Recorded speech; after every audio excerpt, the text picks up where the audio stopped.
Ну что, привет, физкультурники! Сегодня мы с вами продолжаем тему подтягивания. И сегодня мы с вами рассмотрим больше подтягивания, которые связаны именно с кроссфитом. Такие, скажем, кроссфитерские, в стиле кроссфита подтягивания, да. Кто кроссфитом занимается, естественно, понимает, о чем я говорю. Те, кто нет, немного терпения, и мы чуть позже об этом поговорим. Итак, друзья, как всегда, прежде чем мы начнем, с вас лайк, обязательно подписка. И вам не сложно, друзья, мне приятно, а YouTube полезно для продвижения моих видео. Ну что, народ, погнали!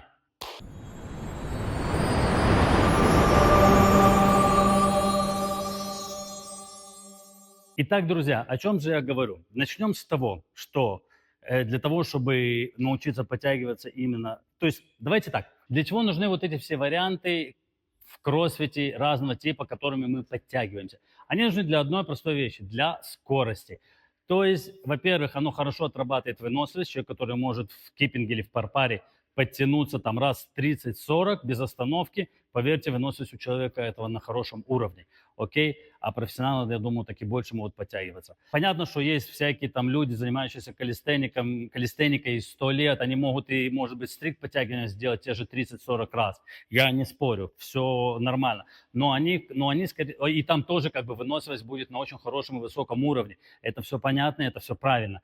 Но все-таки это больше будет силовое подтягивание. У нас же подтягивание, когда мы делаем именно в движении, во-первых, я думаю, что все-таки если взять одинакового уровня спортсменов, все-таки в киппинге или в парпаре человек сможет сделать больше подтягиваний, но самая обычная и главная причина, потому что на соревнованиях нам нужна скорость, и нас волнует именно скорость выполнения движения как можно быстрее, потому что, как вы знаете, большинство метконов, они выполняются не только на количество, но и на скорость. Чем быстрее ты закончил, чем больше ты сделал, тем лучше. Естественно, чем ты можешь это сделать быстрее, ты можешь за более короткое время всунуть намного больше подтягиваний.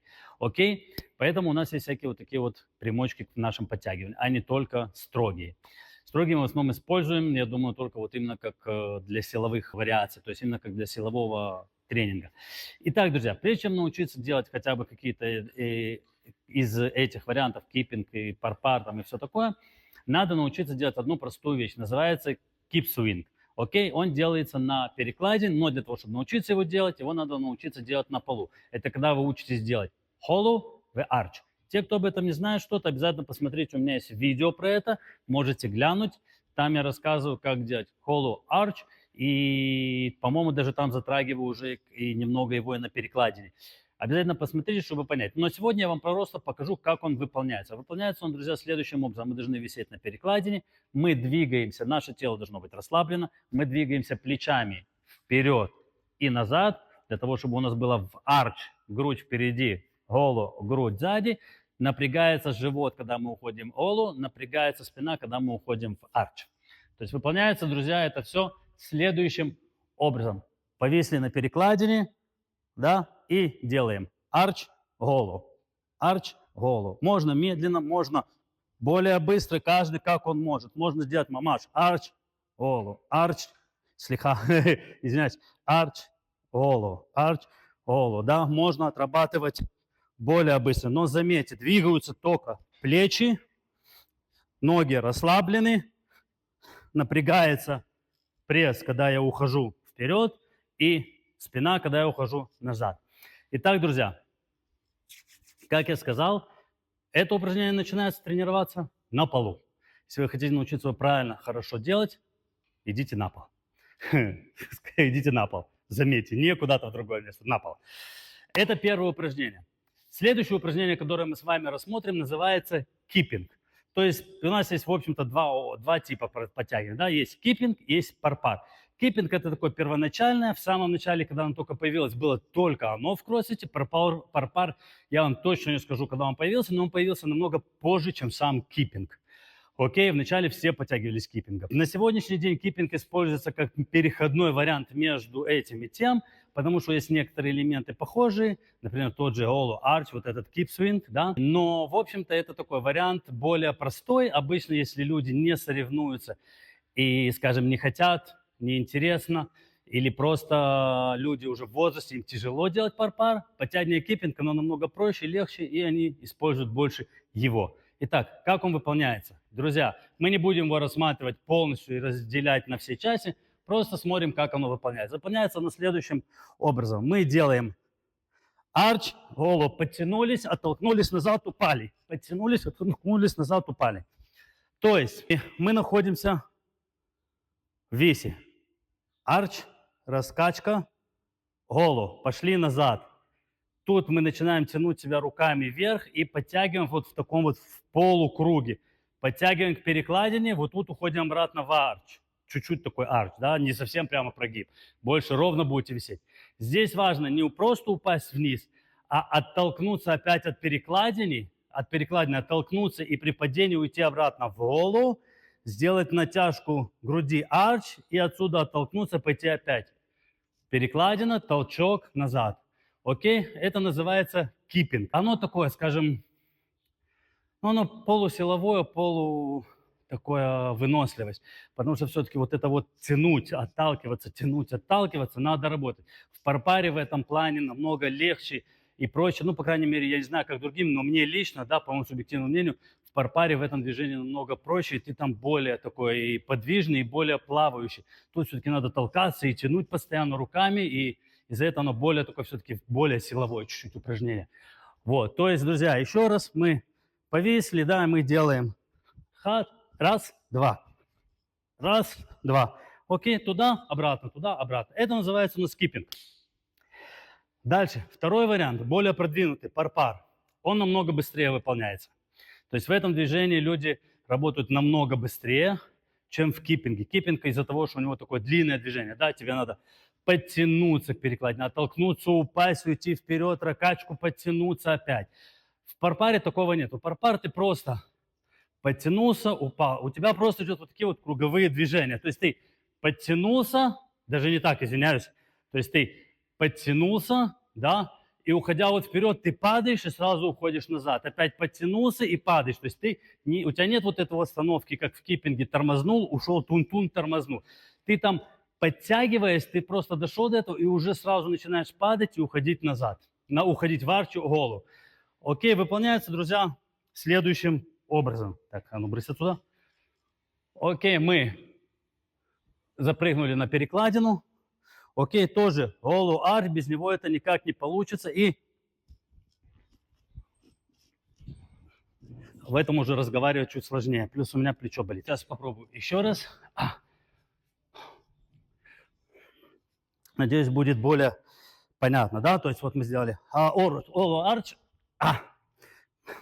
То есть, друзья, сейчас попробую еще раз. Надеюсь, будет чуть получше. У меня просто плечо травмировано, если честно, и мне чуть-чуть сложновато его делать из-за этого, потому что болит. То есть, видите, подтягиваетесь и сразу падаете вниз.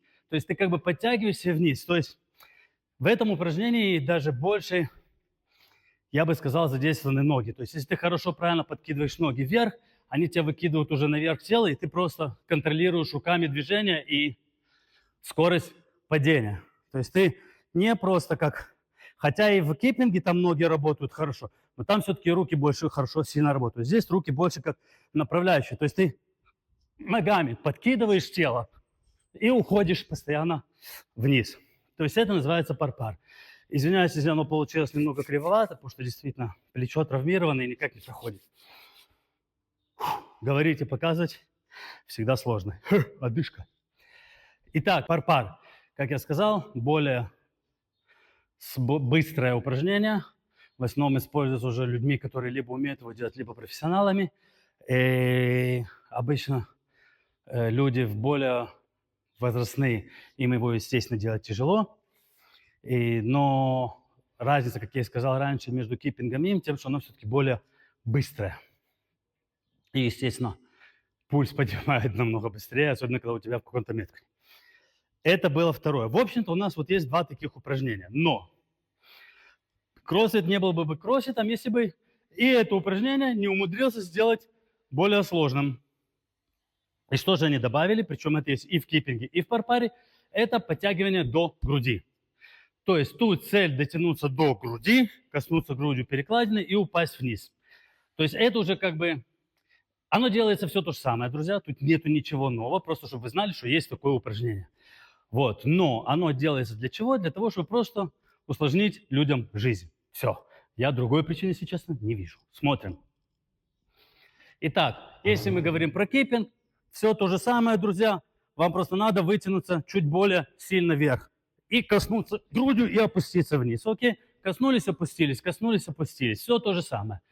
Что касается парпара, здесь вот тут начинается чуть-чуть сложнее. Потому что если, скажем, доходя до подбородка, ты делаешь, в общем-то, руками, ну вот, ну согнулись руки, да, ушел, бум, ушел, бум, ушел.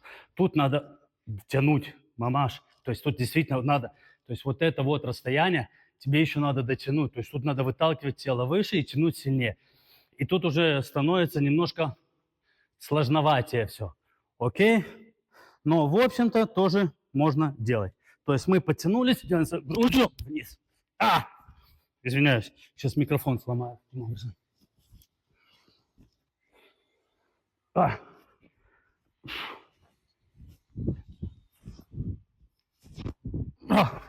Окей, друзья, извиняюсь, но без накладок мне лично делать парпар, особенно до груди, уже немножко сложновато.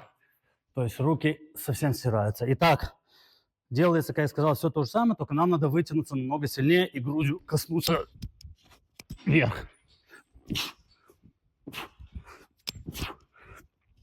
Вот таким вот образом делается, просто нужно дотянуться грудью до перекладины.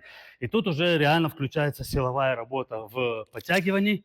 Кто бы что ни говорил, строгие, конечно, это хорошая вещь, но когда вам нужно постоянно вытягивать себя до груди, то есть, как я сказал, вот это расстояние надо постоянно дожимать его, поверьте мне, попробуйте, даже те, кто умеет хорошо подтягиваться со строгих подтягиваний, и вы можете сделать большое количество, попробуйте тоже количество сделать вот так вот до груди в парпаре, в баттерфляе. Извиняюсь, я все время говорил парпар. На английском это называется butterfly или бабочка, да, по-русски. Вот, и попробуйте это вот так вот все же повторения количество сделать в butterfly, и вы увидите, насколько это упражнение непростое, также тяжело в выполнении. Ну что, друзья, на этом мы будем заканчивать. Это было второе видео про подтягивания. Окей, следующее видео посмотрим, про что мы будем разговаривать. Я еще не знаю, не смотрел. Но, как всегда, обязательно не забываем лайк, подписка. Очень прошу вас, давайте продвигаться, давайте продвигать каналы, подписываться и расти. А на этом мы будем, друзья, с вами заканчивать. И да пребудет с вами сила, народ. Пока.